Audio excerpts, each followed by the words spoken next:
اور social media میں اگر بات کی جائے تو سوشل میڈیا میں آپ ایکٹیو ہوتے تھے, حافظ حفیظ الرحمان کے لیے آپ مطلب کمپین چلا رہے تھے. کون سی ایسی وجہ ہوئی کہ آپ نے حافظ حفیظ الرحمان کو ہمیشہ کے لیے خیرباد کا اور آپ نے بھی ایک دوسرے گروپ میں جوائن کیا, حالانکہ پارٹی تو آپ لوگوں کی ایک ہی ہے. دیکھیے ہم نے پارٹی تبدیل نہیں کیا ہے, ٹھیک ہے, ہم نے شخصیت کو تبدیل کیا ہے. ابھی ہمارا جو اپنا انجینئر انور صاحب ہے, ہمارے طرف سے وہ جو ہے نا ہمارے گروپ کا صدر ہے. بالکل. تو جہاں تک آپ نے بات کی حافظ حفیظ الرحمان, دیکھیے ہمارے ان کے ساتھ کوئی اختلاف تو نہیں ہے, کوئی ذاتی کوئی دشمنی تو نہیں ہے, ٹھیک ہے. اختلاف ہوتے رہتے ہیں, گھر میں دو بھائی ہوتے ہیں, ان کے درمیان بھی اختلاف ہوتا ہے. اور اسپیشلی جو میرے والد صاحب کی فیملی ہے اور میری والدہ کی جو فیملی ہے وہ بہت پرانی مسلم لیگ نون سے وہ ان کا تعلق ہے. بالکل, ٹھیک ہے نا. جیسے بشیر احمد خان صاحب ہیں, ٹھیک ہے, بانیوں میں سے آتے ہیں.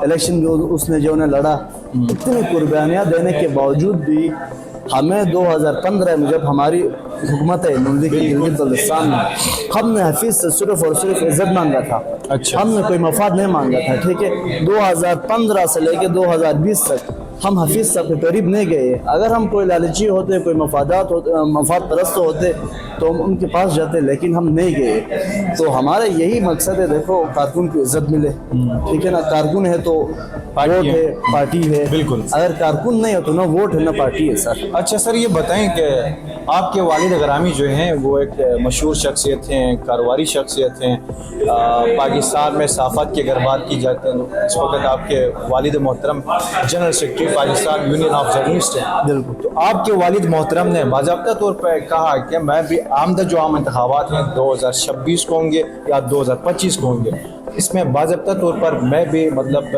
حلقہ 2 سے جہاں سے حافظ حفیظ الرحمان صاحب الیکشن کانٹیسٹ کر رہے ہیں, جہاں سے پاکستان پیپلز پارٹی کے جمیل احمد صاحب اور فتح اللہ خان صاحب الیکشن کانٹیسٹ کرنے جا رہے ہیں, اسی حلقے سے آپ کے والد گرامی نے بھی اعلان کیا ہے کہ میں نے بھی 2026 کے عام انتخابات میں الیکشن لڑنا ہے. تو کیا سمجھتے ہیں کہ یہ جو ناراضگیاں ہیں آپ کے والد گرامی جو ہیں اس وقت مسلم لیگ نون سے الگ ہیں, یا ابھی بھی آپ کے والد محترم جو ہیں مسلم لیگ نون کے ساتھ اٹیچ ہیں؟ کیا سمجھتے ہیں کہ والد محترم نے پارٹی کو چھوڑا ہے اور پارٹی کو چھوڑ کے ایک فیصلہ اپنے والد محترم نے سنایا ہے؟ یہ 2000 میں آپ 18 کی بات کر رہا ہوں, ٹھیک ہے نا. والد صاحب نے کہا تھا کہ 2018 میں کہ 2020 کے الیکشن میں لڑ رہا ہوں. تو والد صاحب کے جو بڑے بھائی ہیں بالکل انہوں نے انکار کیا آنے سے, ٹھیک ہے نا. والد صاحب کو کہا کہ جی آپ الیکشن میں فی الحال ٹھیک ہو تو گیا. والد صاحب کا تو شروع سے ایک سوچ تھا نا ان کی, یہ دیکھیں علاقے میں ان کی ایک الحمدللہ نام ہے, پہچان ہے, انہوں نے علاقے کے لیے ایک خدمت کیا ہے. علاقے کے لوگ اس بات کو تسلیم کرتے ہیں, ٹھیک ہے کہ نہیں ہے. اسی طریقے سے انشاءاللہ تعالی والد صاحب بالکل الیکشن لڑیں گے, ٹھیک ہے. اور جو ہمارے جگلوٹ کی جو عوام ہے, حلقہ 2 کی جو عوام ہے, وہ ایک بڑی وفادار عوام ہے, غیرت مند عوام ہے, ٹھیک ہے کہ نہیں ہے. انشاءاللہ تعالی وہ ہمارے ساتھ ہے اور انشاءاللہ ہمارے ساتھ رہیں گے, ہم اپنے عوام کے ساتھ کھڑے ہیں. ٹھیک ہو گیا. تو کیا سمجھتے ہیں سر, اگر یہ جو ابھی سچویشن جو کنڈیشن چل رہی ہیں گلگت بلتستان میں, اگر یہ کنٹینیو رہی, اس کے اوپر کوئی پالیسیز نہیں بنائی گئی, تو کیا آنے والے عام انتخابات میں آپ کی پارٹی دوسرے پارٹیوں کے ساتھ مقابلہ کر پائے گی؟ میں آپ کو ایک بات بتاتا ہوں, ٹھیک ہے نا. اگر حفیظ صاحب کو مزید اس پارٹی کا صدر یہ لوگ رکھیں, جو کہ انشاءاللہ نہیں رہے گا یہ, اگر وہ مزید اس پارٹی کا صدر ہوتا ہے تو میری یہ بات آپ یاد رکھیں, گلگت بلتستان میں نون لیگ کے نام و نشان مٹ جائے گا, ٹھیک ہے کہ نہیں ہے.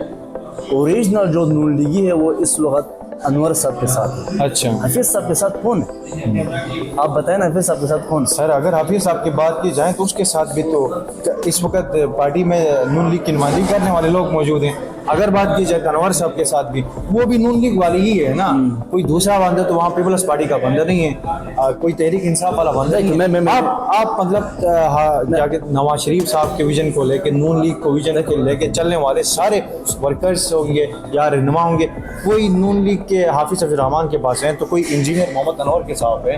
دیکھیں اس میں کیا بڑی بات ہے سر؟ اس میں بڑی بات کوئی نہیں, اس میں سمپل سی بات یہ ہے کہ حفیظ صاحب کو چاہیے کہ وہ صدارت سے خود جو ہے نا وہ صدارت سے استعفیٰ دے دیں, ہم یہ چاہتے ہیں، ہم چاہتے ہیں ہمیں دیکھو نہیں سر، دیکھیں ایک سیکنڈ آپ حافظ الرحمان کی صدارت کو ختم کر رہے ہیں۔ نہیں دیکھیں ہمارے میں یہی کہا نا، میں نے کہا کوئی ہماری ان کے ساتھ کوئی زیادہ دشمنی تو ہے ہی نہیں۔ پیپلز پارٹی کے آپ جو ہے نا وہ صدور دیکھ لیں، کتنے صدور انہوں نے چینج کیے ہیں۔ بالکل سر، یہ جو صدارتی نظام، یہ جب تک یہ صدارتی جو نظام ہے نا، یہ جب تک ٹھیک نہیں ہوگا نا، تب تک میں سمجھتا ہوں گلگت بلتستان میں نہ نون لیگ کی حکومت ہوگی، نہ پھر سب اپنے حلقے سے جیتے گئے۔ آپ میری بات نوٹ کرو آپ۔ سر یہ جو نوٹیفیکیشن ہوتی ہیں پریزیڈنٹ کی صدارت کی صدر صاحب کی، یہ تو وفاق سے ہوتی ہیں، وفاق سے نوٹیفیکیشن حافظ الرحمان کو ملی ہے نا؟ کدھر ملی ہے؟ اوریجنل دیکھو نا، نوٹیفیکیشن دو قسم کے ہوتے ہیں سر، وہ اوریجنل ہے یا اوریجنل کوئی نہیں ہے، اوریجنل کاپی ہے بہرحال کہ وہ حافظ الرحمان صاحب کو دی گئی ہے نا؟ میرے پاس دیکھیں ایسا نوٹیفیکیشن میرے پاس بھی ہے، ٹھیک ہے کہ نہیں ہے؟ نوٹیفیکیشن سے کچھ نہیں ہوتا ہے، جب نوٹیفیکیشن ہی تو آپ کی وہ ایک نمبر پروف ہوتا ہے، ایک نمبر نہیں ہے نا، نوٹیفیکیشن ایک نمبر نہیں ہے۔ مسئلہ یہ ہے نوٹیفیکیشن دیکھو نا، اب غلام شاہ قادر ہمارے جو کشمیر کے صوبائی وہ صدر ہے وہ کشمیر کے، ان کو ملی اوریجنل۔ اچھا، حافظ صاحب کو نوٹیفیکیشن ملی ہی نہیں۔ دیکھو انور صاحب کے ایک اپنا گروپ ہے، حافظ صاحب کے ایک اپنا گروپ ہے، ووٹنگ کرایا آپ لوگ، ووٹنگ بالکل جو جیت جاتا ہے صدر ہوگا۔ اس وقت میں پھر یہی کہوں گا کہ انجینئر انور صاحب کے ساتھ جو ہے جنرل مسلم لیگی انور صاحب کے ساتھ کھڑے ہیں۔ حافظ صاحب کے ساتھ دیکھیں نا، چند مفاد پرست لوگوں کو اپنے ساتھ وہ لے کے گھومتا پھرتا ہے، جو پارٹی کے سنو نا، جو پارٹی کے اندر بیٹھ کر بھی کوئی پیپلز پارٹی کو ووٹ دیتا ہے، کوئی پی ٹی آئی کو ووٹ دیتا ہے۔ ایسا پاسبل نہیں ہوتا ہے۔ دیکھیں میں میری بات سنیں، پارٹی کی بات کی جائے تو فارورڈ بلاک ہو یا حافظ الرحمان صاحب کا بلاک ہو، پارٹی تو ایک ہی ہے، ایک ہی ہے، اس بات کو آپ مان لیتے ہیں؟ بالکل میں مانتا ہوں۔ عمران خان کی سپورٹ آپ کی پارٹی سے ہوتے ہوئے کوئی نہیں کرتا ہے، چاہے آپ کیسے کون ہے آپ کے خیال میں کون ہے؟ آپ بتا دیجیے ہمیں۔ 2015 میں سر 2015 کی سوری 2020 اس وقت جو صورتحال چل رہی ہے اس میں بتا دیں ہمیں۔ 2020 کی میں آپ کو بات کر رہا ہوں، ٹھیک ہے؟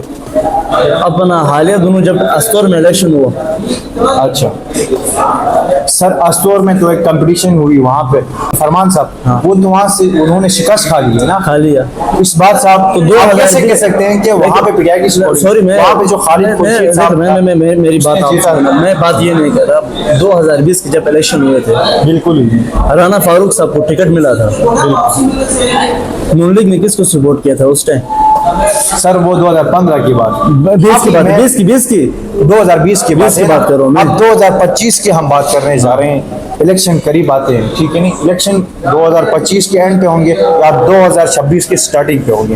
ہمارے کہنے کا مطلب یہ ہے کہ 2025-26 میں اگر اسی طرح جو موجودہ صورتحال چل رہی ہیں آپ کے پارٹی کے اراؤنڈ پہ جو سچویشن ہے، کیا یہ سچویشن اگر ایز اٹ از برقرار رہی گلگت بلتستان سے حکومت بناؤ پاؤ گی؟ کیا سمجھتے ہیں آپ؟ جب تک ہمارا جو فیصلہ ہے نا، وفاقی قائدین ہمیں بلائیں، ایک ٹیبل پر رکھیں، بالکل ہمیں کہیں کہ بھائی آپ کا ایشو کیا ہے، گروپس کیوں بنے ہیں؟ جب وفاقی قائدین ہی اس بات کو سیریس میں نہیں لیتے ہیں، ان کو پتہ ہے 2 سالوں میں نا پارٹی ڈیمیج ہو گئی، 2 سالوں میں